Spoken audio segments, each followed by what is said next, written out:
Welcome in, ladies and gentlemen, to the Air Raid Hour. My name is Steve Mathis. You can find me on Twitter at Judge Mathis, joined as always by my co-host, Dave Tilton. You can find him on Twitter at Tilt Money. Together, we are the Bills, guys. It's the Air Raid Hour presented by the Cover One Sports Network. And just starting just a little bit later than usual after some technical difficulties. You guys might have heard me for like 3 or 4 minutes without with a robot voice, I think is what you were saying earlier. So we have all of the technical difficulties fixed. So welcome to the Air Raid Hour After Dark. I think that of all the, I'm not gonna sit here and brag, and hopefully I don't offend anyone, but I think of all of the Cover One repertoire of shows, if anyone was going to do a show after dark, it would probably be this one in Roundup. I think we get the late night vibes. We've got the late night vibes, and our shows are probably they would get the E tag on them in most cases if they were on Apple Podcasts. So yeah, I think it makes sense for us. So we are going to embrace the after dark mindset tonight. Don't worry, for those of you who think I swear too much, I will still try to contain the swearing this evening. But as I tried to earlier, speaking of late night, what's late night without a little bit of WWE action, without a little bit of The Rock here? So we're going to start this show with something we haven't done in a while, a little Jabroni of the week. Jabroni, you are 3 seconds away, and The Rock means 3 seconds away from The Rock to lay the smackdown on your candy ass. I can't stop you though. You keep using this word jabroni, and it's awesome. All right, so my jabroni of the week this week, and I think you're sort of in agreement with me, is former Buffalo Bills offensive lineman Jon Feliciano. I don't know if anyone in the comment section or anyone listening has had a chance to see, but Mr. Feliciano made an appearance this week on Ariel Helwani's podcast. He's a Bills fan, a big UFC guy. He's got his own podcast. Jon Feliciano made an appearance this week, and on the podcast, Ariel asked Jon Feliciano about his exit from the Bills and his sort of emotions around the Chiefs-Bills divisional round game, the Buffalo Bills exit of the 2021 football season. And here is what Jon Feliciano had to say. Number one, he said, a part of me was like, you all got what you deserved. Everyone was just going through the motions. There was no one challenging or in the face of the Kansas City defense. There was no attitude out there. I feel like that's what I bring. I feel like if I was in, it wouldn't have been such a close game. I know when that game was over and the emotions settled from that game, the first thought that crossed my mind was, man, if only Jon Feliciano saw the football field. This is an offense that scored 36 points that day. It's an opponent, it's an opponent whose star player, Chris Jones, had one season previous in the AFC Championship game, absolutely ragdolled Jon Feliciano and embarrassed him on national television. His only finger quotes attitude in that AFC Championship game from 2 years ago came after the whistle, not actually during any of the gameplay. That, again, finger quotes attitude that Jon Feliciano plays with, that swagger he plays with, carried over from that AFC Championship game 2 years ago into week one, where he proceeded to once again get ragdolled by Mr. Cam Hayward in the home opener, where he was finally, after that, put where he belongs, on the freaking bench. What were your thoughts on Jon Feliciano's comments about his exit with the Buffalo Bills? Seemed like one of those like sour grape situation, right? I mean, yeah. He sounds like a Raiders back. Yeah, I mean, like, you're gonna talk about the Bills in that way after they brought you back on that contract, and like you apparently had this close relationship with Josh Allen, and then you're talking about how if you were on the field, the attitude would have been different. I mean, the offense marched up and down the field that game, put up 36 points. Josh Allen did everything in his power to win that game, and you're taking your services to a 4-13 New York Giants team. Like, are you going to really say something about like the Bills culture and organization after like what we've seen evolve within those doors the last several years? I mean, it's an absolute joke, honestly. He's going to the Giants, and he's now playing for, checks notes, the offensive coordinator and assistant general manager who had him on the bench. The guy whose offense is essentially what he's calling lifeless and soft. That's a really weird energy from Jon Feliciano.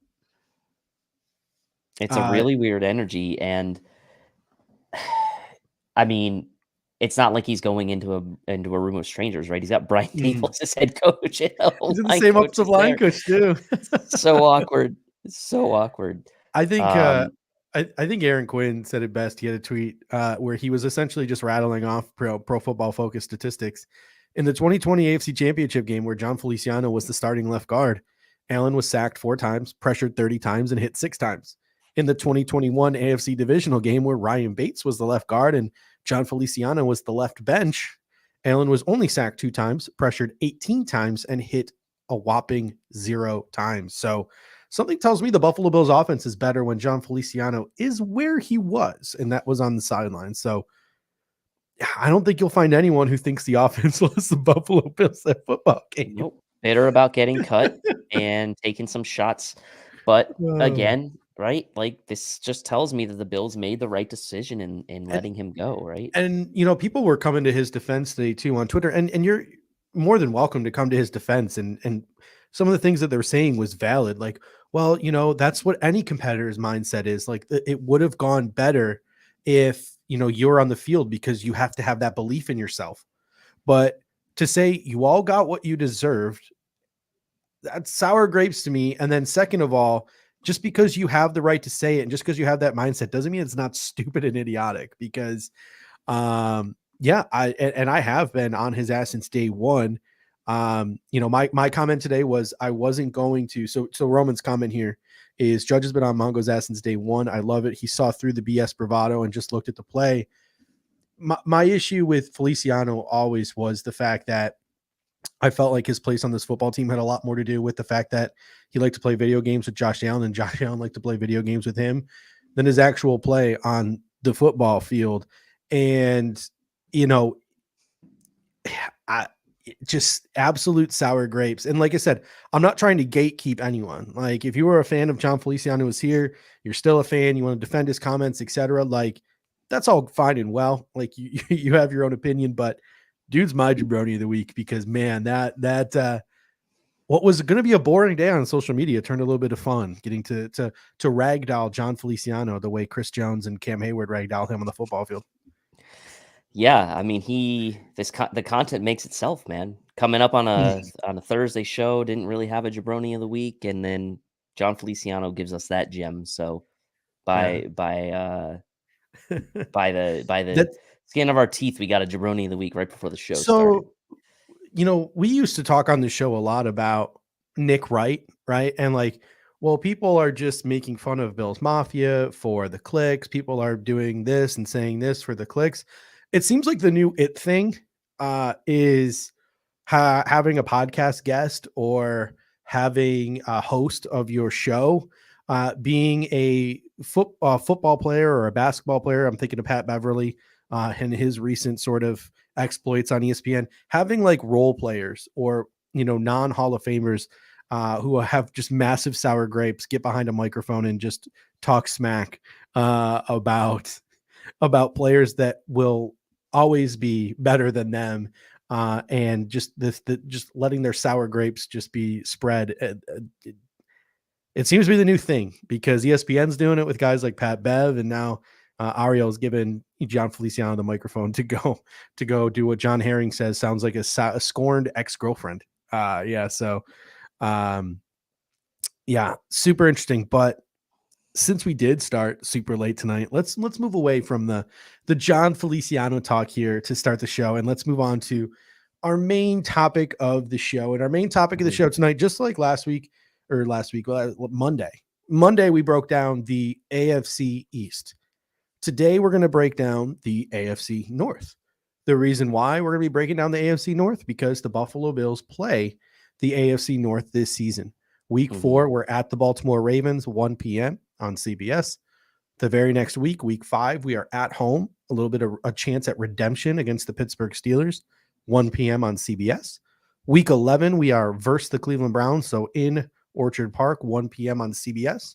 And then week 17, the second to last week of the season, we are at the Cincinnati Bengals, 8:30 on ESPN Monday Night Football.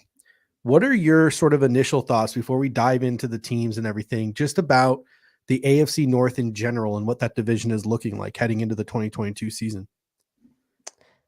Yeah, I mean, look, this is a division that top to bottom was probably down a year ago. But this is also a division that year in and year out has really been very competitive amongst itself, right? Between, Lamar Jackson Mhm. and even in the prior years with Joe Flacco, obviously Big Ben being there for years and years, even prior to the Joe Burrow era, you had the Carson Palmer and Andy Dalton years where the Bengals were perennially like right there in the mix for Mhm. the playoffs and winning the division. And the Browns obviously were the team that for a long time was the doormat, but have gotten new life in recent years with Baker Mhm. Mayfield and have made the playoffs. Obviously, they were in the playoffs against the Chiefs 2 years ago and took them down to the wire. So it's a very competitive division. To be seen what happens with this Deshaun Watson situation. But if you think about the prospects of Deshaun Watson, the football player, joining the Browns, and then on top of that, you figure maybe the Ravens bounce back this year after all the injuries they had Mhm. last year, and Lamar Jackson coming back, and then Joe Burrow and the Bengals, obviously the AFC champs from a year ago. That really, to me, leaves kind of maybe the Steelers as the biggest question mark with Mitch Trubisky there, and obviously they drafted Kenny Pickett, but still a very good defense. So I expect the division itself to be super competitive. I do think the Ravens are going to bounce back this year. I do think the Steelers have a chance to as well. But it every one of these games is going to be difficult, right? And there's no cakewalk with any of these And games. and that's the thing, like the AFC North year after year, you know what you're getting in the AFC North. You're getting punched in the face, right? So Yep. I think this is going to be the best test for the Buffalo Bills in the regular season about what postseason play is going to look like when they play these teams, because teams like the Baltimore Ravens, teams like the Pittsburgh Steelers, they're going to smack you in the mouth. Like Pittsburgh's front seven on defense is absolutely loaded. Baltimore's defense has got a lot of really good pieces. I think they have some weak points, and we'll get into it on their defense, but that's still a solid unit coached by, Mike McDonald now in his first year. So what you're getting with that Baltimore Ravens defense. It's going to be a test this year. I think first team we're going to start with the Baltimore Ravens. We're just sort of going to go in order that the Buffalo Bills are playing them. And Mhm. first thing I look at when I look at the Baltimore Ravens is I think this is the reason why the Buffalo Bills drafted a guy like Terrell Bernard, because I look at their depth chart, a lot of tight ends, not a lot of wide receivers. So let's get started with the Baltimore Ravens. Their coaching staff is pretty much the same as it was last season. John Harbaugh is the head coach. Greg Roman is the offensive coordinator. The one big change is, Wink Martindale out. Mike McDonald, the defensive coordinator of the Michigan Wolverines, in, and Chris Horton is their special teams coordinator. They weren't too busy in free agency. They signed Morgan Moses, the right tackle. They signed Marcus Williams, the free safety. That was sort of their big splash. And they just recently signed running back Mike Davis. In the draft, they had Kyle Hamilton, Tyler Linderbaum. They had 2 first-round picks. They added, and they're going to have to redshirt, David Ajabo in the second round. They obviously added Travis Jones and Daniel Falele, so some beef in the middle of that draft class. And then they had a ton of fourth-rounders. Jalen Armour Davis, Charlie Kohler, Jordan Stout, Isaiah Likely, all added in the 4th round there. Damarion Williams was added a little bit later as a depth secondary piece. And one of my favorite players in the draft, running back Tyler Beatty from Missouri. So Ravens added most of their talent this offseason through the draft. What was your thought on the Ravens offseason as a whole?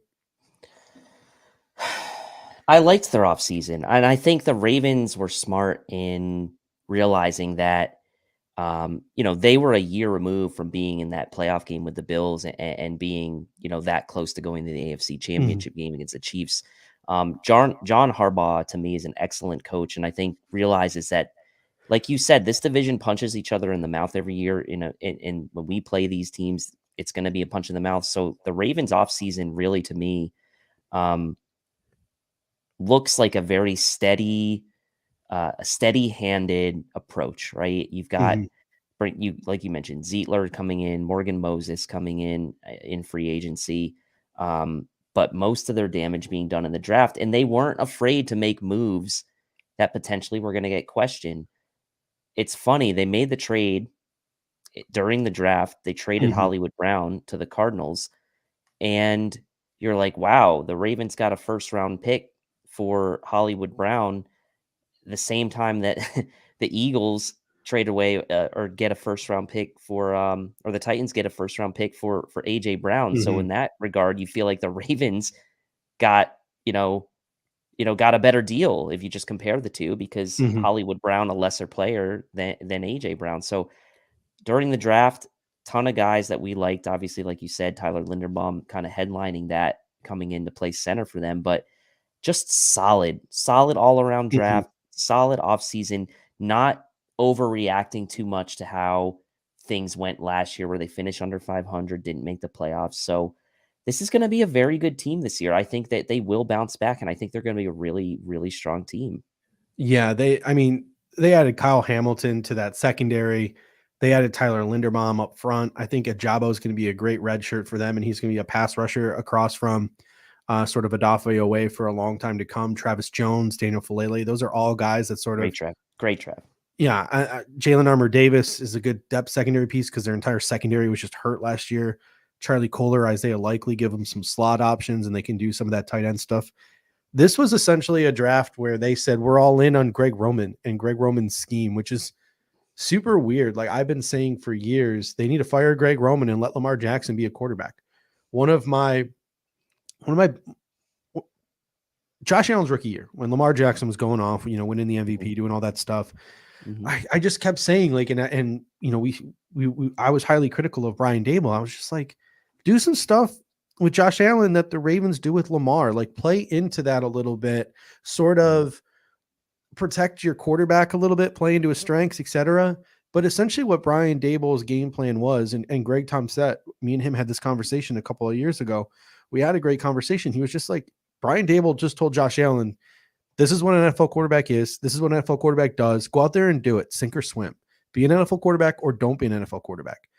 I'm not going to cater my offense to you. You're going to go run an NFL offense, which is what Josh Allen did. And it took him a little bit. It took him a little bit longer. But you're seeing now that I think 99.9% of pundits out there would say that Josh Allen is the superior quarterback. And the Ravens are still sort of like, what do we do with Lamar Jackson? Do we extend a gimmicky quarterback that we don't know could swim outside of this sort of system that we've created that babies him? I mean, you look at this offense. So let's just roll through the offensive depth chart here. It's Lamar at quarterback. Then it's J.K. Dobbins and Gus Edwards at running back. Then they have a whole bunch of other dudes behind them competing. Mike Davis, Justice Hill, Tyler Beatty. Like, it could be any of these guys who are eventually in the backfield by the time the Buffalo Bills play the Baltimore Ravens, depending on how that competition works out. Wide receiver, not so much. It's Rashad Bateman, Tylan Wallace, Devin Duvernay, James Proche. Wallace and Proche are kind of slot guys. Duvernay is really their only speed-ish type of player. So that recreating that Hollywood Brown type stuff where he catches the ball down the field going to be difficult. But then you look at their tight end room. Mark Andrews. Then you have Charlie Kohler, Isaiah Likely. So maybe depending on how long it takes those two tight ends, Kohler and Likely, to develop, a lot more of that leaning into the tight end things. They've obviously got Nick Boyle and Patrick Richard there, so they can go big and heavy and run the ball whenever they want. And Ronnie Staley's back, hopefully for them this year. Missed almost every game last year. They got Phillips at left guard, Linderbaum, Zeitler, Moses. They got some decent names in Ben Cleveland, Pat McCarry, Daniel Falele. On the bench, there's a little bit of depth there. I mean, run the ball, play action, work the middle of the field with your tight ends. I mean, I don't see really much of a recipe outside of that for the Baltimore Ravens. No, I mean, but this is kind of what they've done, right? I mean, yes, Hollywood Brown had 90 receptions last year, but it was really for just a little over 1,000 yards. So, for a speed guy like that, his yards per catch really wasn't what you would expect. And that's because Lamar Jackson's strength really has been utilizing in between the hashes, right? The middle of the field passing game. It hasn't necessarily been the boundary passing game or the deep passing game. It's been the middle of the field. So investing, in guys behind Mark Andrews, like Charlie Kolar and Isaiah Likely, makes sense to me. You drafted J.K. Dobbins 2 years ago. You have the Gus Bus. You have, you brought in Mike Davis. Like you said, you still have Justice Hill, and you drafted Tyler Beatty. So, like, the Ravens are going with that approach. Like, we have been the number one rushing offense in the league since Lamar Jackson's really been at the helm. And that's what we're going to be. And we're going to utilize our tight ends. And then we're going to pick and choose our spots with guys like Duvernay and Rashad Bateman, who, by the way, I still like Rashad Bateman. I think he's got he's a really good player, and maybe he becomes kind of their number one receiver. It's really tough without veterans there to sort of like cushion him. You know what I mean? Like, because he's going to be the receiver that gets all the attention in that offense. Yeah. And there's not that veteran in the receiving room, right? Because you have Duvernay, Bateman, and Wallace really are your top three guys now. And so there really isn't that receiver in there. You look at when these guys were drafted: Bateman 2021, Wallace 2021, Duvernay 2020, Proche 2020, right? So it's like they're all young guys. So it's like Mark Andrews is the alpha in the skill position room from a receiving standpoint, but he's a tight end. So it'll be very interesting. I still think it does play into kind of like they are catering the offense around Lamar Jackson's strengths. And I will say this: they're going to have no choice but to give him a contract. Like the Ravens made the right choice, I believe. Like they made the right choice in moving on from Joe Flacco when they did, even though a lot of people questioned it, and giving Lamar Jackson the reins. They're going to have to pay him. They will pay him. Steven here says they're a one-trick pony, but in the regular season, it's a really good trick. Postseason, not sure. And it hasn't really worked out for them in the postseason. We've seen that. They've beaten teams like the Titans, right? And a few other, but like it really hasn't worked out for them. Yeah, I mean, if you just look at it too, we mentioned on the previous show on Monday, the Dolphins with Mike McDaniel, and they've got a number of tight ends there. You could see a lot more 12 personnel from Miami trying to run the ball with the three running backs they have.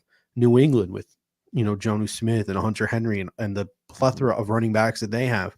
You could see a lot more 12 personnel and heavy packages from New England. Baltimore is the same way. Like, you could see some sets where Nick Boyle, Charlie Kolar, Mark Andrews are all out on the field. Maybe even Isaiah Likely gets out there in place of a Charlie Kolar. Patrick Richard is out there. Like, you're going to see some heavy sets when you play the Baltimore Ravens.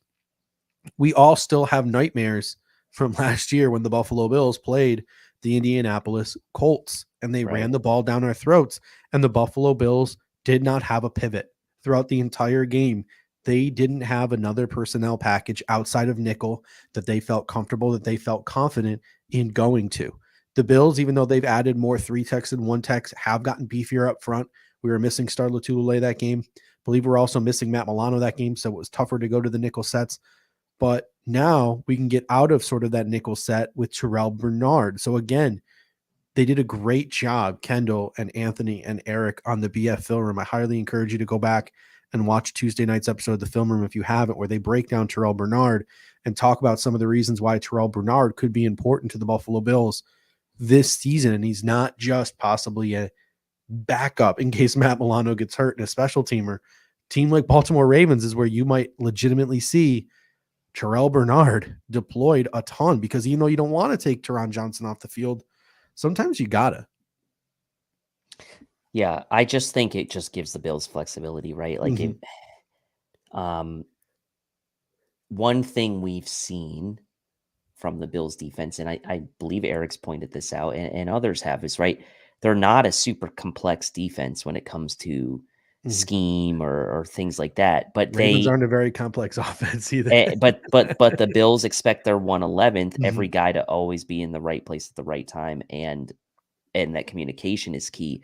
So I wonder if adding guys like Bernard, and it helps the Bills, not in saying like you're going to overhaul your entire defensive scheme, get like bring all these exotic blitzes, do all these exotic packages all of a sudden, but like incrementally add a few wrinkles, right? Add a few wrinkles to the defense that give you a little bit of flexibility that maybe that's that little bit of edge to push you over the top in the postseason that the Bills need. They don't need to make drastic changes. They were the number one defense last year, but Mhm. a little wrinkle here and there is not a bad thing. And Bernard could be that guy. Looking at the Ravens defense, this is where, they get a little scary. They have some depth along the defensive line, like the big guys, the guys who can sort of, push around or knock around an offensive line. They got Michael Pierce, Calais Campbell, Justin Matabuke, Derek Wolfe, and they added Travis Jones to that mix. Rushing the passer, it's Adafi away. Ajabo's probably going to have to redshirt. Then it's Tyus Bauer, Jalen Ferguson, Vince Beagle. That's a position they wanted to address and couldn't because they sort of had Zadarius Smith pull a J.D. McKissick on them. Linebackers, they're rolling it back with guys like Patrick Queen and Josh Bynes. Not a lot of depth there either. So linebacker could be the one real weakness of this Baltimore Ravens defense. But in the secondary, and again, it's about staying healthy for them.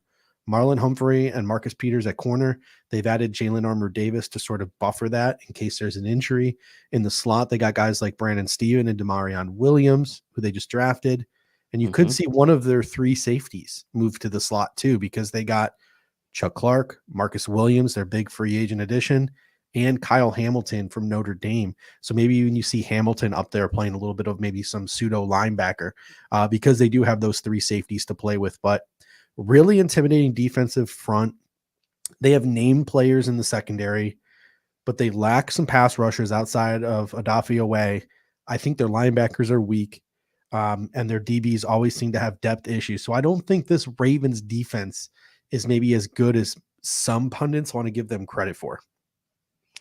And they struggled last year a bit too, right? They gave up some big yardage games, but I do think they'll be better this year. I really like what they did with the secondary, adding the depth with Hamilton, drafting Davis, signing Jefferson and Marcus Williams. I like their secondary a lot, and I think that unit should be improved last year after I think they battled, a couple guys battled through injuries too. Their linebackers aren't deep, but I do like Patrick Queen. I liked him coming out of the draft in 2020, but there's not much behind him, right? You've got guys like Malik Harrison, Kristen Welch over there. They did, they do have Josh Bynes in the middle as well, but it's not deep. So to me, when I look at, it's funny, the theme of like a lot of the teams I look at, and maybe this is just the way the NFL is going. Linebackers are okay. Pass rush, not sure where it's coming from exactly, but stout on the interior up the middle, and really nice in the secondary, in my opinion. So to me, the real main weaknesses I'm seeing in this team are like just the lack of depth at linebacker and the pass rush. And that's going to be a struggle for them, right? And like trying to get to guys like Joe Burrow and trying to get to guys like Deshaun Watson, if he plays, like that could be an area of concern for the Ravens, even when, and maybe they knew that, right? And that's why they were like, look, we're going to go ham on the secondary because we know we're going to get struggle to get to the passer. So that could be part of the thought process as well. All right, moving on to the second opponent, which the Buffalo Bills will play in Week 5. The Pittsburgh Steelers. Coaching staff, a little bit of shakeup again here in Pittsburgh too on the defensive side of the ball. Mike Tomlin returning as head coach, Matt Canada returning as offensive coordinator, Danny Smith returning as special teams coordinator, and then a little bit of a change to the brain trust there on the defensive side of the ball in Pittsburgh. Out is Keith Butler, who retired.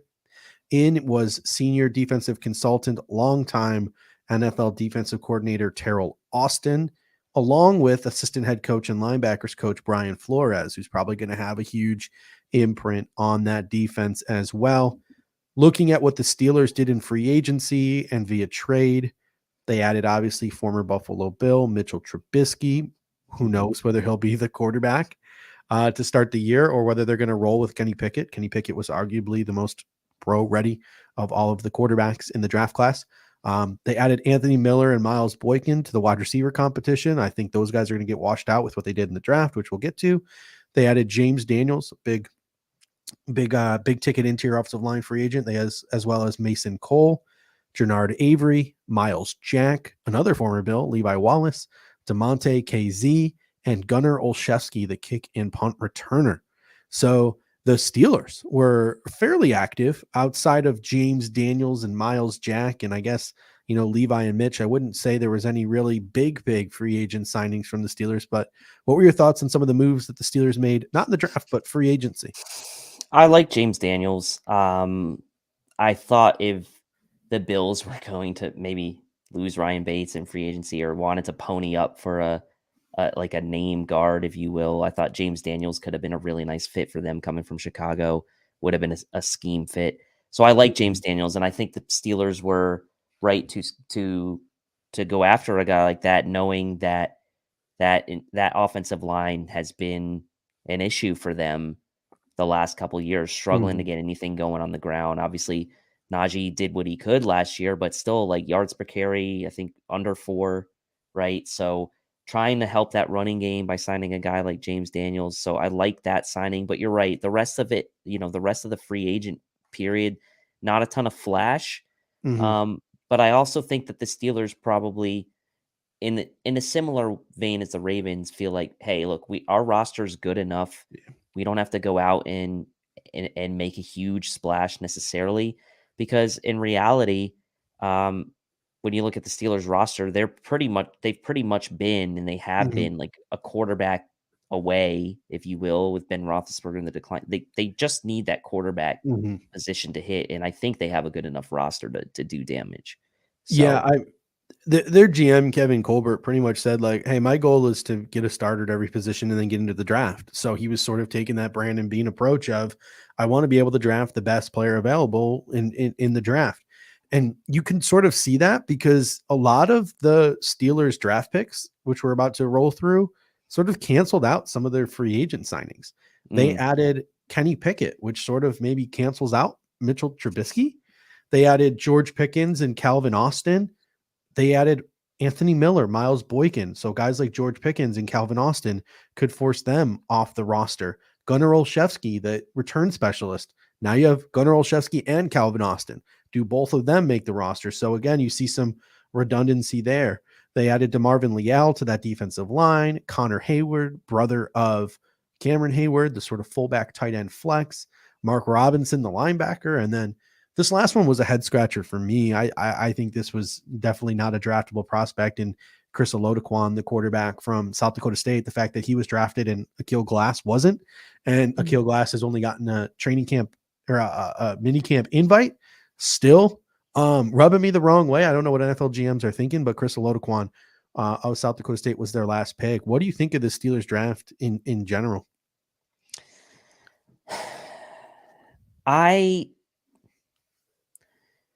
I wouldn't have drafted Kenny Pickett. I mean, I get the fact that he went to Pitt, get drafted by the Steelers. Good story. I watched the video. There was a hands video in the Steel City. Yeah, and there was a video of like Tomlin calling him up and talking about how they were so excited. But if it was me and I knew I just signed Mitchell Trubisky, I would have waited till next year to go after a quarterback if I was the Steelers. That's just me. Like I wouldn't have drafted a quarterback in the first round this year if I was the Steelers. You still have Mason Rudolph on the team, who's obviously going to be probably gone after this year, or maybe even this year, depending on what happens with the Olodequan. But like, that was a bit of a head scratcher to me.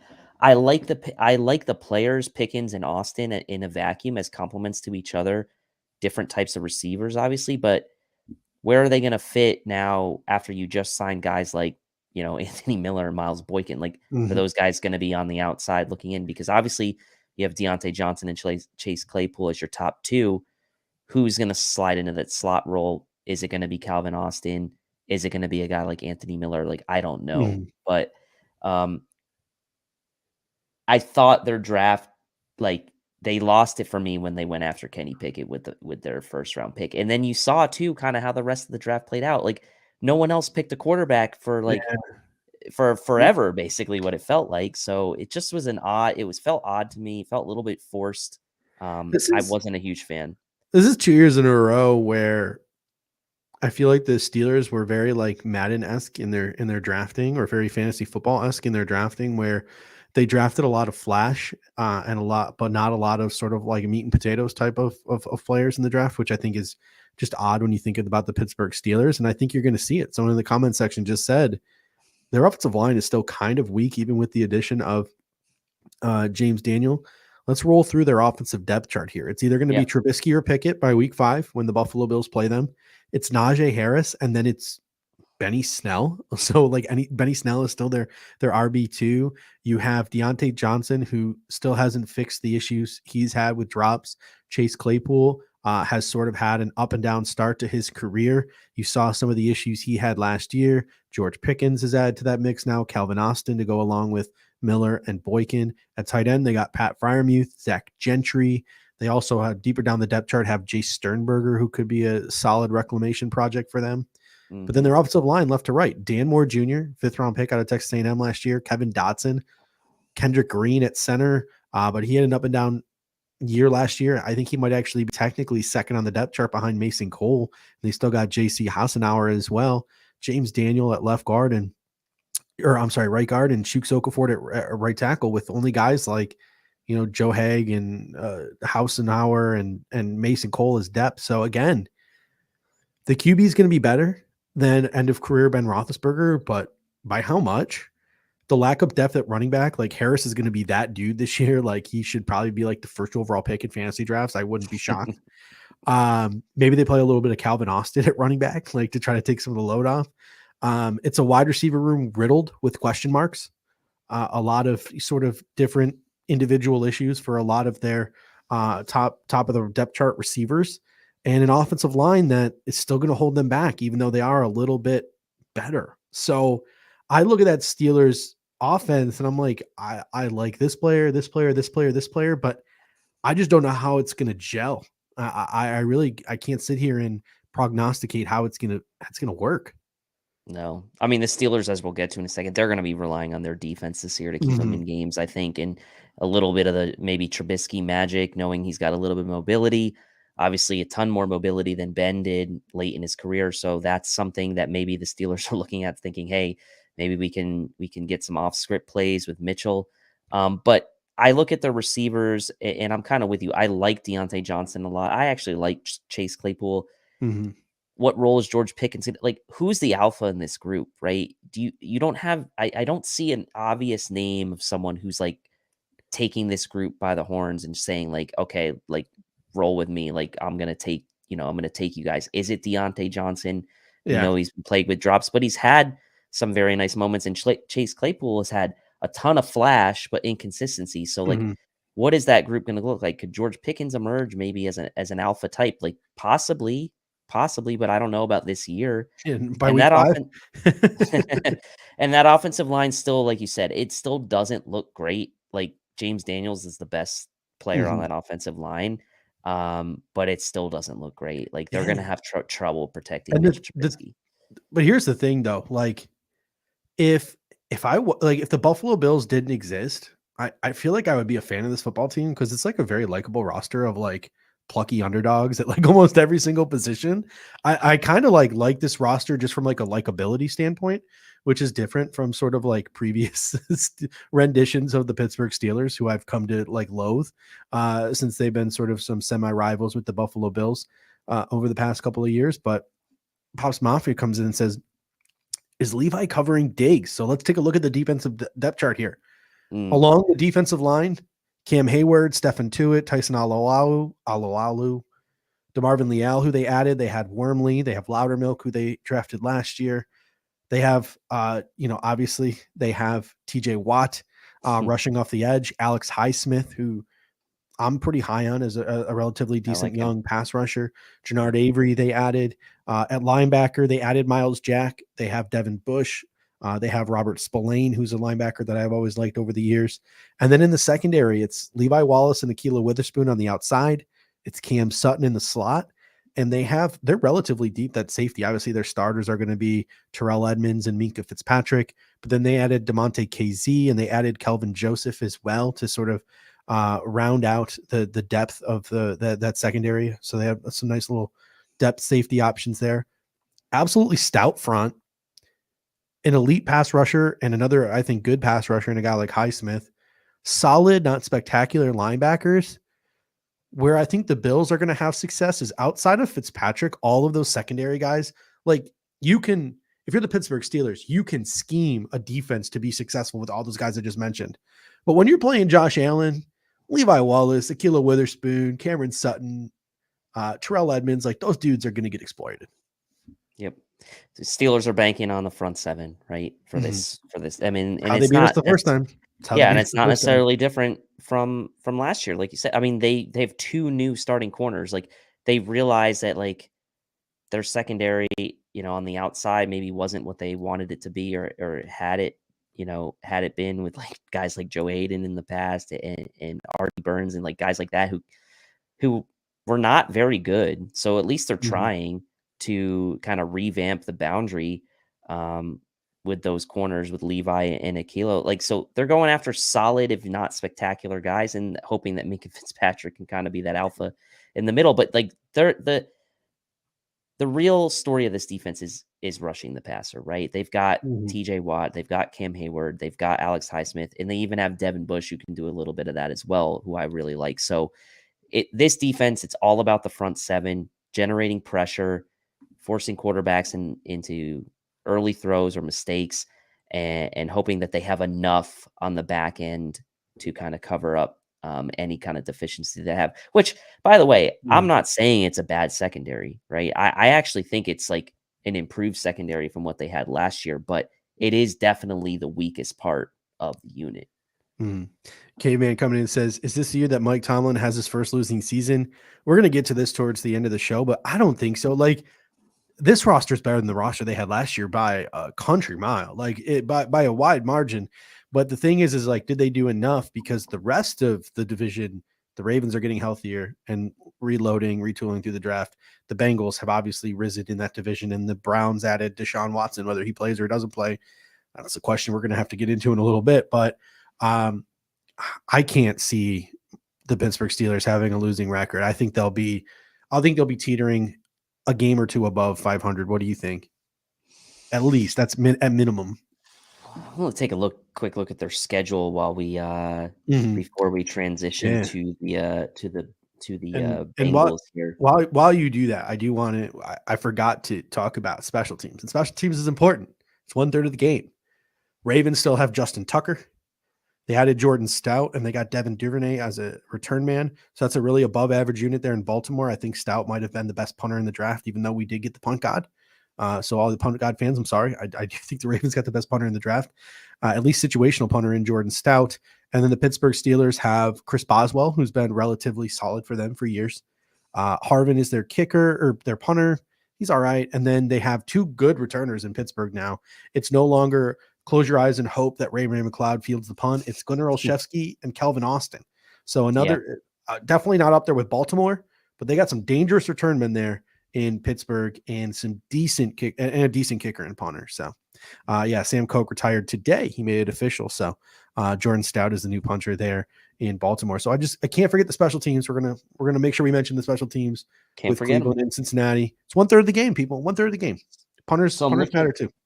So I'm looking at the Steelers schedule. So it looks like the AFC North plays the AFC East and the NFC South this year. So you don't like their chances necessarily against Tampa Bay, but I mean, I would say that New Orleans, Atlanta, Carolina, those are all winnable games for the Steelers. They could obviously beat the Jets and have a decent chance against Miami as well.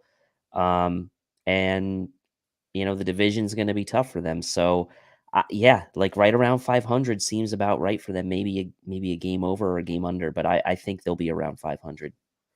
We got Spain coming in saying only gods had the power to smite people. For judge's sake, you better hope Punk God is not watching. Something tells me no Buffalo Bills player has ever watched this show, with the exception of the one time we had Reed Ferguson on.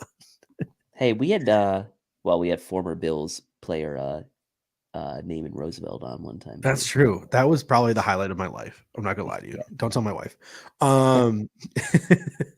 Actually, Luke Russer was pretty dope. Luke Russer. That was dope. He was our best guest. Like, let's be real. Like, in the Air Raid Hour history, he was our best guest. I just the entire time I was just like, this is the coolest thing that's ever happened to me. That was pretty awesome. Yes. All right, Cleveland Browns. Let's move on to them now. Kevin Stefanski returns as the head coach, even though he doesn't call the plays. Former Buffalo Bill Alex Van Pelt is the offensive coordinator there in Cleveland. Joe Woods, he's got that history with the Denver Broncos. He's their defensive coordinator, and Mike Pfeiffer is their special teams coordinator. They're rolling that coaching staff back for the most part. They had quite an offseason in terms of trades / free agency, veteran additions to the Cleveland. I really like, outside of adding who as quarterback, I really like everything Cleveland did this offseason. But here are some of the veterans that they added: Deshaun Watson, Amari Cooper, Jakeem Grant, Ethan Posich, the center. Taven Bryan was one of my favorite sleepers in free agency. Stephen Weatherly, Chase Winovich, and Corey Bojorquez. A lot of trades there. Cooper, Watson, Winovich. What do you think about the Cleveland Browns veteran additions? I mean, they're trying to find a balance to that excellent running game they have with Chubb and Hunt, right? And Dearness Johnson. That offensive line is amazing. Maybe the best in the NFL. So all of a sudden you had a guy like Amari Cooper, who's been very steady, had some really nice seasons in Dallas after coming over from the Raiders for a fifth. Yeah. You still have Donovan Peoples-Jones. I think they geared up right on the offensive side of the ball with skill positions that they wanted to complement that running game. And Watson being sort of the big wild card in this whole situation with his legal situation. But if Watson does play and he plays for the entire season, this team has a chance to be extremely dangerous with how good that offensive line is. And so I like what they did, honestly. Cleveland season comes down to Watson and Cooper's chemistry to me. Like if those two can get themselves together and form a good relationship and have a good on-field rapport and have that chemistry, like say a Josh Allen and Stephon Diggs have, I think that the Cleveland Browns can have a very good season if Deshaun Watson is allowed to play. And their draft was solid too. Just going to quickly roll through their draft. They sort of bolstered up the defense. They added a couple of weapons. Martin Emerson, Alex Wright, Perion Winfrey are all guys that are sort of going to bulk up that defense a little bit. David Bell will help that receiving core. Cade York, that could be their Tyler Bass, right? Going out and getting sort of a bona fide college kicker to hopefully come in, solve your kicking woes. They added Jerome Ford, Mike Woods, Isaiah Thomas, and Dawson Deaton late as well. But what do you think about that Cleveland Browns draft? I really liked it. Just adding, they didn't have a lot of picks, and they were later on a lot of role players who could eventually turn into starters, whether it's Winfrey, Bell, Wright, or Emerson, and then obviously the starter there in Cade York. I think they did a good job in kind of like what we talk about with the Bills in the offseason, right? It's like you don't have a ton of holes, so address areas where you're not deep, right? So you had a guy like Perion Winfrey, who I thought was a very like we liked him in the pre-draft process. Alex Wright, who I think Kendall was pretty high on as like a big edge guy to fit there behind Winovich, who like those two are like polar opposite type players. So I like the mix of guys they added. Jerome Ford is a nice piece to add in the 5th round, gives you some flexibility with that running back room in the future. And they still have Demetric Felton, let's not forget, in that room as well from a year ago. So I think the Browns really just were like, look, we're going to bolster up the roster in the draft in places where we feel like we're maybe lacking some depth. And that Martin Emerson pick I thought was sneaky good as well to kind of decide whether or not like, okay, maybe Greg Newsome ends up in the slot. We have Martin Emerson now as the other boundary guy to complement Denzel Ward. I really thought they did a nice job kind of with the limited capital they had and kind of in filling holes. Yeah, Roman Bobek comes in and says, draft crush Demetric Felton from last year. It'll be interesting to see how they utilize him. So let's look at some of the weapons here in this Cleveland Browns offense rolling through the depth chart. Obviously, their quarterback is Deshaun Watson.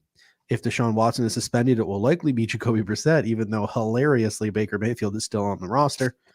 Running back, it's going to be Nick Chubb and Kareem Hunt, but we've all seen what guys like Dearness Johnson are capable of when asked to play. Wide receiver, it's Cooper. It is Donovan Peoples-Jones. It is David Bell. It is Jakeem Grant. It is Anthony Schwartz. And then I think Demetric Felton is probably going to be thrown into that equation. A lot of speed with guys like Peoples-Jones and Grant and Schwartz. So that should be an interesting group there. David Njoku at tight end is going to be their tight end. They've sort of lost that safety net in Austin Hooper. Their backup now is Harrison Bryant. And then you mentioned this offensive line left to right. Jedrick Wills, Joel Bitonio, It'll probably be Ethan Posich at center now with J.C. Treader gone, Wyatt Teller, Jack Conklin. They have some really good depth pieces as well. Younger guy in James Hudson. They drafted Dawson Deaton. They have Hubbard as well, Chris Hubbard and Nick Harris, who's competing with that center spot with Ethan Posich. So I look at this offense, contingent on Watson. I don't know. I just don't. I I don't know. I look at this wide receiver room and I'm just like, I don't want to say they're bad because they're not bad, but it looks weird to me on paper. Their wide receiver group. I think that the Watson Cooper chemistry is going to be the key component of the Cleveland Browns this season. And that offensive line is clearly well above average, and they're going to get those yards on the ground. And again, the Cleveland Browns are another example of why I think the Buffalo Bills went out and invested in a guy like Terrell Bernard. No, I agree. And I mean, it looks a lot different without Odell and Jarvis Landry there, doesn't it? Mhm. And I know Odell was not there for most of the year last year, but man, Amari Cooper's got to be the alpha, right? And he was Yeah. the alpha in Dallas, under the bright lights of Dallas. Mhm. Like, we know how much attention that team gets publicly and nationally. So I think he's going to be ready for that, right? Yeah. I wouldn't even necessarily say that there's more pressure on the Browns than there is on a team like Dallas because of just the pressure Dallas gets. So I Mhm. think he's going to be ready for that role. But what is Anthony Schwartz going to do this year, right? He was like the guy everybody loved last year in the pre-draft process because of his speed. But like, what is he going to give you as a receiver? But I look at this receiver room. It's like Cooper, great. David Bell, very nuanced route runner, not the most athletic guy in the world. And then it's just a bunch of like really fast dudes. Diamond Peoples-Jones, not the most How about refined this? guy in the world, just goes down the field. Jakeem Grant, speedy gadget type of guy. Schwartz, speed, like Felton, athlete. Like, Could Michael Woods make this team? Michael I mean, Woods like, could probably make. Michael Woods is probably going to make this roster and have to play a role at receiver because there's not a lot of refinement in that group in terms of like route running technicians, and it's just a lot of like smoke and mirrors because it's a lot of athletes and a lot of traits that scare you, but maybe not well-rounded players that scare you. maybe Dimitri Felton has a role there then, Yeah. as a receiver in some way. But Because even he's fact- more athlete than I think like True. refined football player. True. But at least we know he's got, Mhm. he's got the aptitude and acumen probably to be able to add something to you in the passing game. And that might be his only option. I mean, like, he's Mhm. buried on the depth chart. And I'm just looking at their depth chart now, but like, Jakeem Grant's there now, so probably Dimitri Felton isn't even going to be your primary kick and punt returner. It's going to be Jakeem Mhm. Grant now. So what is Yeah. his role? I don't even know. And Roman Bobek comes in and says people keep trying to sell us on Donovan Peoples-Jones as wide receiver 2. I think David Bell can end up being wide receiver number 2 for that football team. I wouldn't be surprised if, knowing the Browns and knowing how all in they are with Deshaun Watson, it wouldn't surprise me if they eventually went out, tried to add a Will Fuller, guy that Deshaun Watson knows and is comfortable with, or another veteran Right. receiver that's still out there on the market. The defense. This is a defense that's interesting to me. Their edge, they have obviously Myles Garrett, who's a problem. Then they traded for Chase Winovich, have Alex Wright, have Stephen Weatherly. Interior defensive line, they got Jordan Elliott, Taven Bryan, Tommy Togiai, Perion Winfrey. So there's some talent there, but not a lot of proven talent. Linebacker, Anthony Walker's trying to come back from injury. They got Owosu Koromoa, who's a good matchup linebacker. Jacob Phillips, Sione Takataki are the depth pieces there for what is a thin linebacking core. In the secondary, it's obviously Denzel Ward, who's a very good football player. Then it's Martin Emerson competing with Greedy Williams on the boundary. It's Greg Newsome, one of my favorite players in last year's draft, in the slot. And then they got some pieces at safety, and they might have to put a lot of DBs on the field because of their lack of depth at linebacker. Grant Delpit, John Johnson, Ronnie Harrison, Richard LeCount. Lack of proven secondary pass rush pop outside of Myles Garrett. They're inexperienced up the middle. They got a lot of good, like, promising secondary guys in the secondary, but outside of Denzel Ward, really, who's proven what? This is another case of a defense that's good, but likely can't ever threaten being elite, even with a guy like Myles Garrett. No, this reminds me. It reminds me a lot of maybe like those Texans defenses from a couple years ago, where it was like J.J. Watt, defensive player of the year, like candidate every year, but like the rest of the defense was like, it was like, okay. I mean, I know the Texans did have some good defenses in that, and like the Browns have as well, right? With Myles Garrett there. But that's kind of the vibe I get from the defense of the Browns. Like they've got Myles Garrett, who's an absolute elite superstar, threatened for 20 sacks, but like they're not that great on the rest of the defensive line. I like JOK. We liked him in the pre-draft process last year at linebacker, but I mean, he alone is not necessarily going to make that linebacking core elite. I do think they have potential with guys like JOK and Anthony Walker, but it's going to be interesting to see, like, how does Greg Newsome perform in year 2 in the secondary? What is Martin Emerson going to give you in year 1? Are guys like Richard LeCount, who you drafted last year, going to give you anything at safety? Or is it going to be guys like John Johnson and Grant Delpit again? So I'm with you. I think your assessment's fair. Are they going to be elite? Probably not, but they will have games where Myles Garrett wrecks a game for another team. Oh, yeah, 100%. But I just look at it too. Like Kevin Stefanski's an offensive mind, and his defensive coordinator is Joe Woods, a guy who like got run out of Denver. Like he replaced was it Wade Phillips that he replaced in Denver, and they just ran him out of town because he couldn't hold the standard that was that Denver Broncos defense that was under John Fox and those years that they made the Super Bowl. So Joe Woods is nothing really special as a defensive coordinator, and he's the mastermind of that defense. I really don't think he's capable of piecing those guys all together to come up with a game plan to really shut down Josh Allen. Like if you can contain Myles Garrett, I don't think the Buffalo Bills. There are other teams who could have some issues with this defense. I don't know if the Buffalo Bills will have issues with this defense. Looking at their special teams, Cade York and Corey Bojorquez, that's a questionable kicker punter unit. A lot of potential there. But how does Cade York adjust to the National Football League, especially with Corey Bojorquez holding his kicks? And Corey Bojorquez, is he going to shank it? Is he going to punt it a country mile? Like, how's he going to do? But they do have all-pro return man Jakeem Grant, and they got Demetric Felton back there as well. So a mixed bag. It'll be really interesting to see how that whole unit has come together by the time the Buffalo Bills play them in Week 11.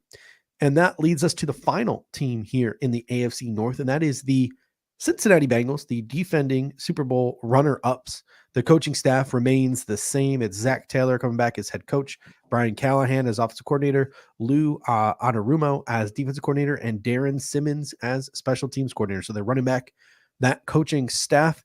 In free agency, big, beefy dudes on offense is literally their entire free agent motto for the Cincinnati Bengals. They added right tackle La'el Collins, right guard Alex Kappa, center Ted Karras, and tight end Hayden Hurst.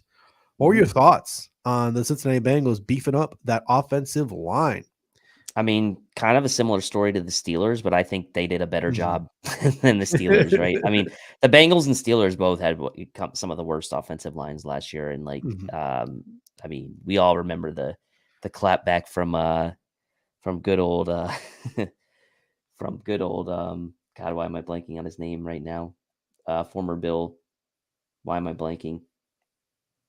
From the Super Bowl. Oh, Quentin Spain. Oh, Quentin Spain, yes. I don't know why I blanked on his name. But look, I think the Bengals, again, were in the Super Bowl last year. Where was their biggest issue? Offensive line. They went out and addressed that. Alex Kappa, I thought, was probably one of the more underrated signings of the offseason. I think he's a really good player. I think he's going to fit well there. And I think that, look, when you're a team that just coming off, being in the Super Bowl, you're going to probably be very targeted with who you go after in free agency, knowing that like the rest of your team is pretty solid. And so they went and they said, look, our offensive line is the weakest unit of this team. Aaron Donald, kind of wrecked us at the end of the game there. And Von Miller kind of wrecked us in the end of the game there in the Super Bowl. And if we want to get back, we're going to have to win on those reps, and we're going to have to win on those plays. So I like what they did in free agency. It wasn't like, it's not going to get the headlines like some of the other teams across the league, and Deshaun Watson with the Browns or whatever, but like solid, I would say, in what they did. Kevin Masseri coming in saying the Bengals are going to regress. You can catch Kevin usually on Friday nights, but they actually rolled last night because Greg and Aaron are going to be rolling tomorrow night. So that's the next show up for Cover One Buffalo podcast tomorrow night special edition. But you can typically the night after us on Friday nights catch Kevin Masseri and the Going Deep podcast. Him and Mike do a great job. Ronald Ringler coming in saying Dax Hill was a great pickup. So let's get to some of their draft picks now, right? Mm-hmm. Dax Hill, corner, nickel corner, safety flex, Cam Taylor Britt, corner, nickel corner, safety flex, some versatile chess pieces in that secondary, which was another sort of weak-ish position for the Cincinnati Bengals. They added Zach Carter along the defensive line, sort of a Quentin Jefferson 3-tech type. Cordell Volson, one of my favorite interior offensive linemen in this draft from North Dakota State. Tycene Anderson, another versatile safety type of player. And one of our favorite players, Jeffrey Gunter, an edge player later on in the draft. So I really liked the Bengals draft, and I really like how they were sort of laser focused on adding some chess pieces to that secondary. Yeah, it was smart by them. I think it was hard for me out of this division to decide whether I like the Ravens draft the best or the Bengals draft the best. I might lean towards the Ravens slightly, but it's really close. And I think the Bengals did have a great draft. Obviously, Bills fans, one of their favorites, then really two of their favorites all offseason leading up to the drafts were Dax Hill and Cam Taylor Britt, and the Bengals get both of them. Cordell Volson, like you mentioned, to add to the depth behind guys like Alex Kappa was important because obviously you can go out and sign these guys in free agency, but you're one injury away. So smart on them. Zachary Carter, we liked him as well. Slot him in there behind Reeder and Hill is a smart move because he didn't have a ton of depth behind those two guys. So yeah, Jeff Gunter also, I can't go without mentioning him. I really liked him as a late round edge guy, but obviously the Bills didn't go after any edge players in the draft. So I really like the Bengals draft. And I think, again, similar to where they in free agency went after offensive line, they said, all right, in the draft, we're going to go for some chess pieces in the secondary as kind of our main point of focus, and another area maybe where they had some weakness. So I really like how they complemented their free agency with their draft. Yeah, just looking at their offense now, their depth chart, obviously the entire offense funnels through their starting quarterback, Joe Burrow, running back, Joe Mixon, and Samaje Perine works in. Wide receiver, it's Jamar Chase, it's T. Higgins, it's Tyler Boyd. Tight end, it's Hayden Hurst replacing CJ. How do you say his last name? Uzama. I don't know why I was blanking on his last name there for a second. And not Cam Sample, Drew Sample. Cam Sample plays defense for them. And then along the offensive line from left to right, it's now Jonah Williams, Jackson Corman, Ted Karras, Alex Kappa, Lyle Collins with Adeniji, Volson, and guys like Isaiah Prince as depth. So even some solid depth now because those guys who were like bad starters last year but got experience are now backups. It's a really solid offense for Cincinnati, obviously, but it's an offense that funnels through 3 or 4 guys. It's Burrow, Mixon, Chase, Higgins, Boyd. Like, there's not a lot of depth on that offense, at least at the skill positions. And obviously, Hayden Hurst is sort of like, how is he going to sort of fit into this equation? So it's going to be interesting. From a Bills perspective, we don't play them till week 17. So if you have an offense that's dependent on Mixon, Chase, Higgins, Boyd, and 1 or 2 of those guys go down, and there's not really a lot of depth to fill in, who knows what that Cincinnati Bengals team looks like by the time we play them on week 17. But it's definitely an offensive line that's vastly improved, and the playmakers that they do have are frightening. Like, this is a high-powered NFL offense. Yeah, talk about the depth in a second, but those 4 guys are big time threats, right? Mixon, Boyd, Higgins, Chase. Those are 4. Say what you want about Tyler Boyd, and obviously we remember the miracle play to get the Bills in the playoffs in 2017, but that dude is solid. He's solid year in and year out. He's a great slot for them. And T. Higgins and Jamar Chase are just like perfect complements to each other on the boundaries, right? You got T. Higgins, who's the big target, can do a lot of stuff around the boundary, and Jamar Chase can really do it all. And clearly the Bengals made the right call in drafting him last year. Joe Mixon, probably when he's on, is a top 10-ish running back in the NFL. really solid. But like you're right, CJ Uzomah being gone, right? He had some nice stretches last year where he was like got those touchdowns and spurts. But like Hayden Hurst is solid. I mean, he's had his chance to be the guy in Atlanta for a year or two there before they drafted Pitts, and he performed. It's not like the Bengals, like we think about Uzomah, but it's not like they relied on Uzomah a ton. Drew Sample's barely really seen the field in 2 years, and they had high hopes for him. So like, I'm not even that like worried for them in that sense that like, oh, you just signed Hayden Hurst. Like that's going to be fine for them, honestly. And so it just comes down to, like you said, depth. If one of these guys goes down, how are they going to be able to handle that? But again, you could probably say that for a lot of teams around the league if like one of their top 2 guys goes down. But this, like, they have some nice pieces on offense for sure. But I mean, like, so let me pull up the Bengals depth chart on our lads here.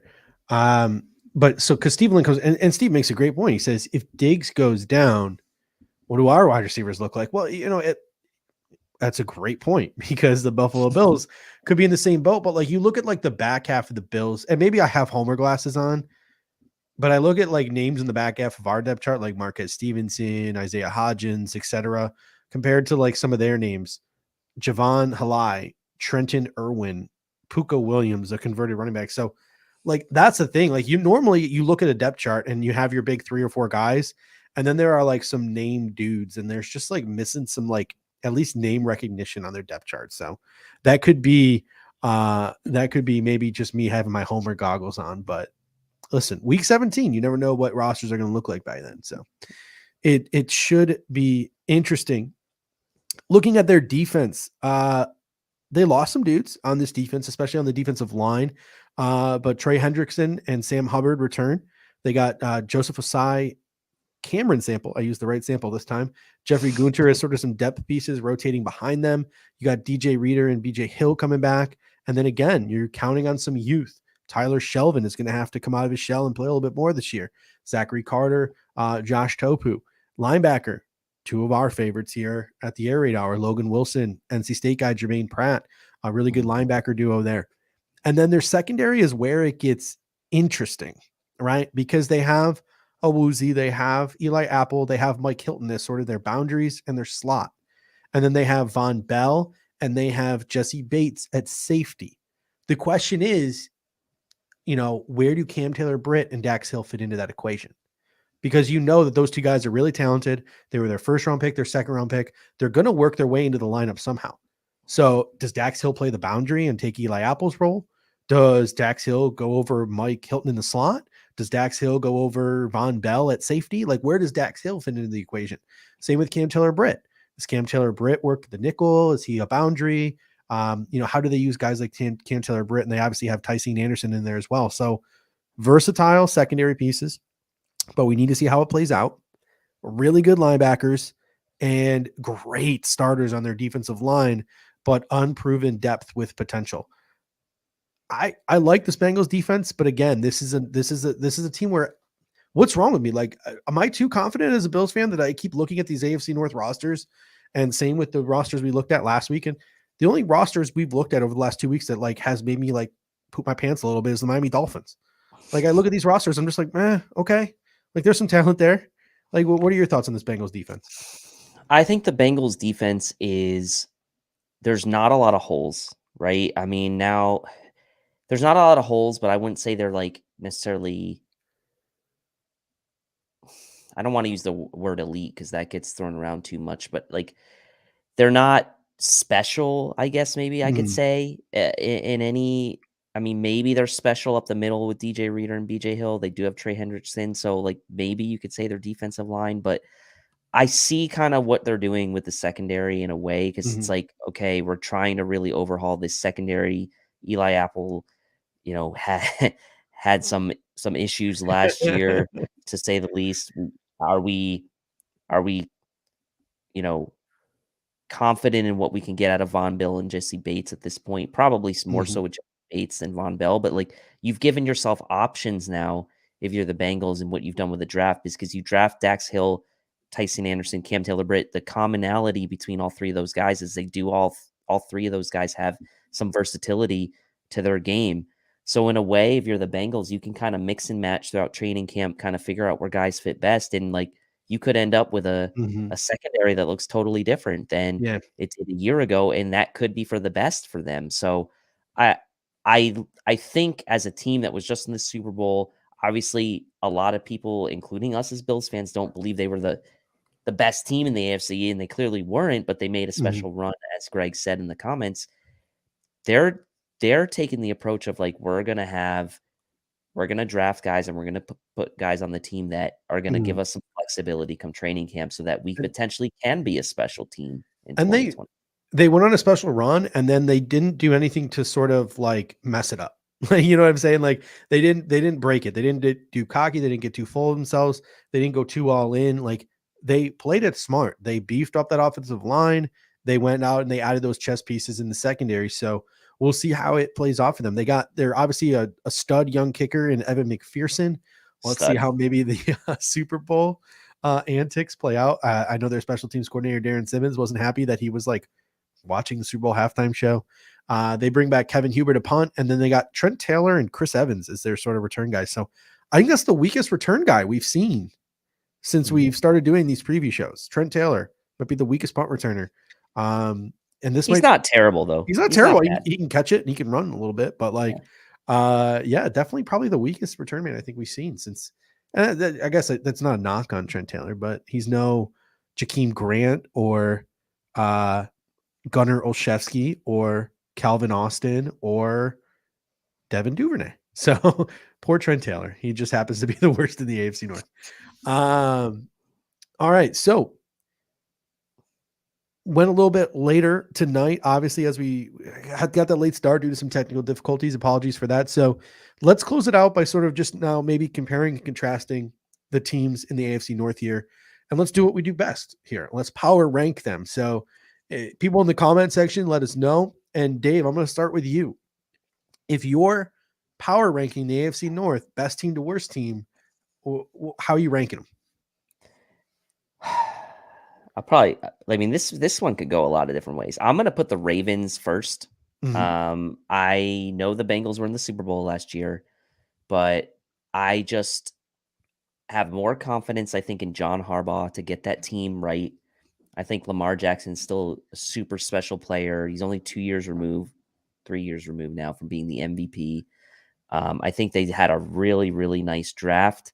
And I think they're setting this team up to play to their strengths with Lamar Jackson and Mark Andrews, obviously. And then, adding guys like Kohler and likely, not that they're going to have huge impacts necessarily year one, but I feel like the Ravens, top to bottom, maybe are the most complete team as far as defense, offense, coaching staff that I have confidence in. John Harbaugh is getting the nod for me there. I will put the Bengals number 2. Obviously, I'm not going to discount the AFC champs too greatly after obviously making that run. I love their offense. I love their skill position players between Mixon, Boyd, Higgins, and Chase. I like what they did on the defense as far as bringing in Reeder and BJ Hill. And I liked their draft as well. As I mentioned, it was hard for me to decide whose draft I like better between the Ravens and the Bengals. Third,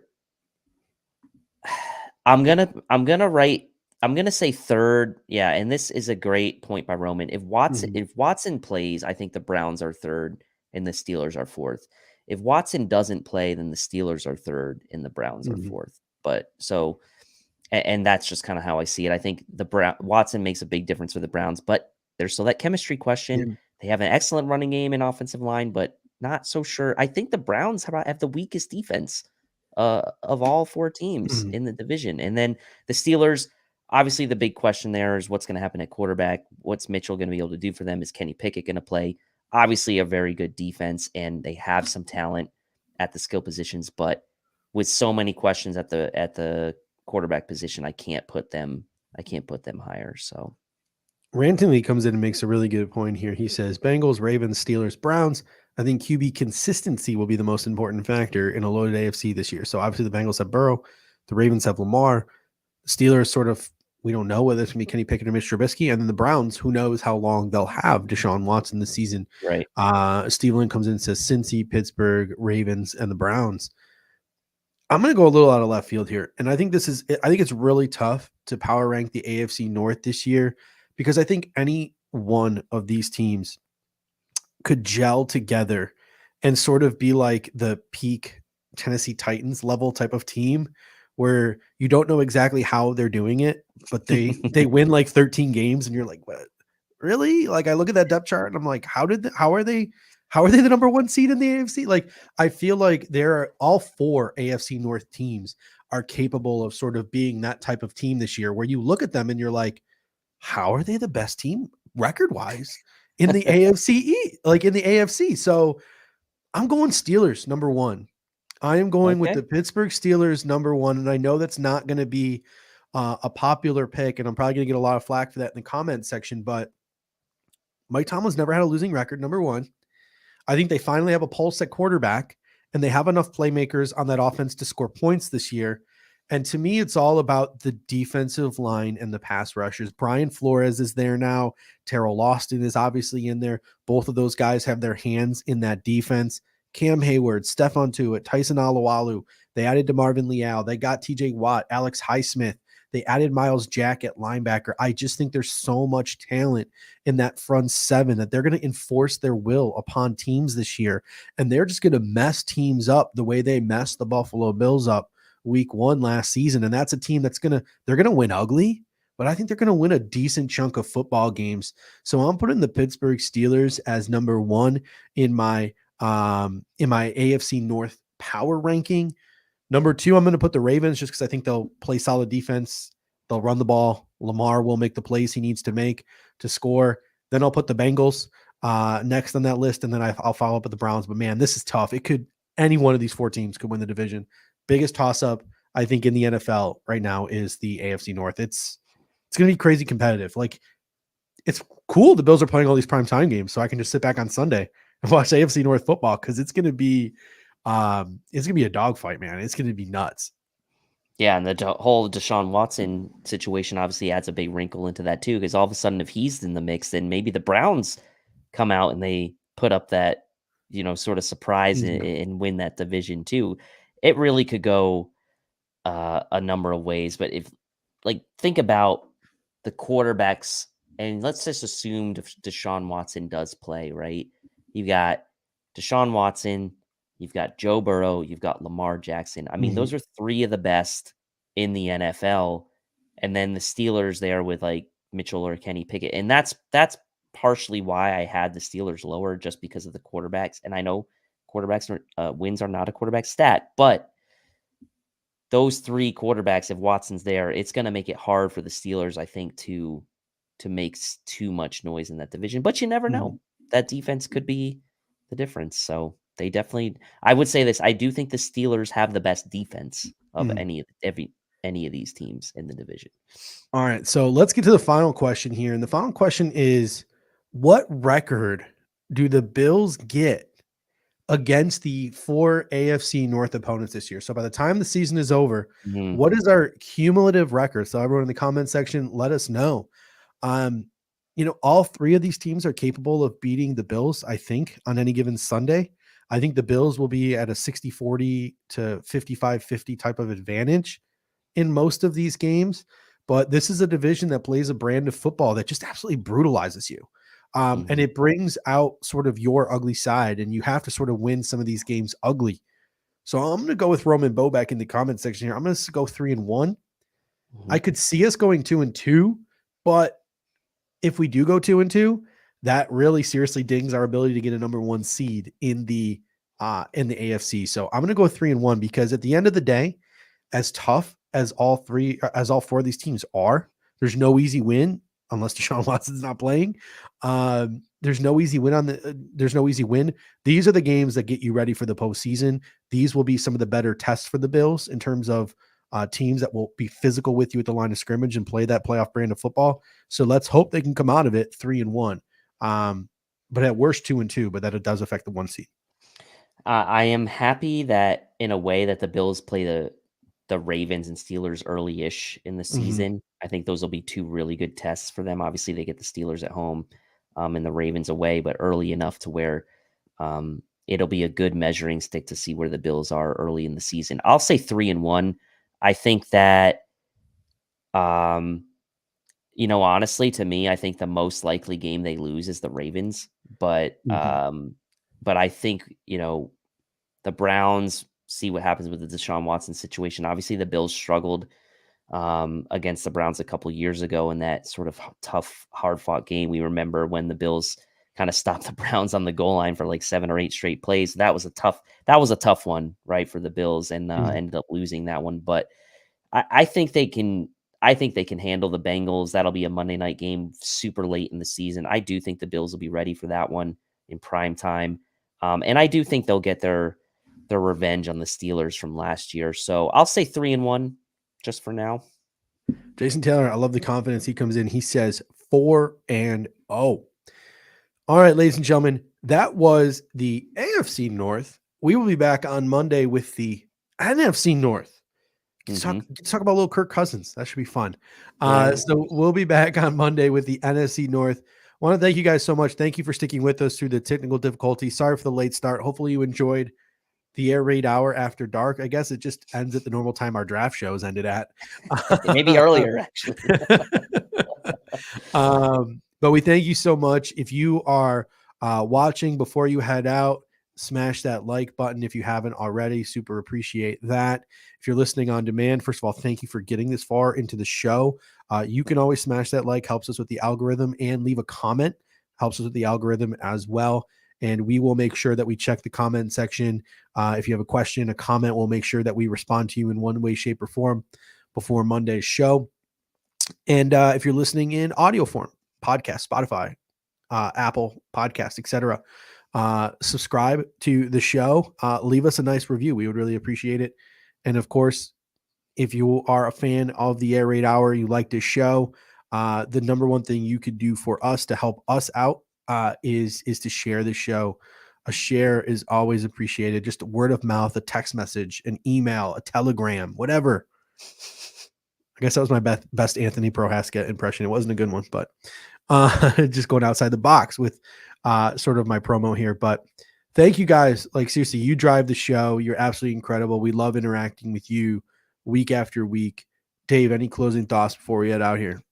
I want to thank everyone in the comments section for bearing with us tonight on the late start. For those of you who still joined us tonight, we really appreciate it. Some weird stuff going on in the background, but truly appreciate you sticking with us. And hopefully these issues will not happen again on Monday. So thank you. All right, ladies and gentlemen, until next time, go Bills. Go Bills. Are we having fun yet?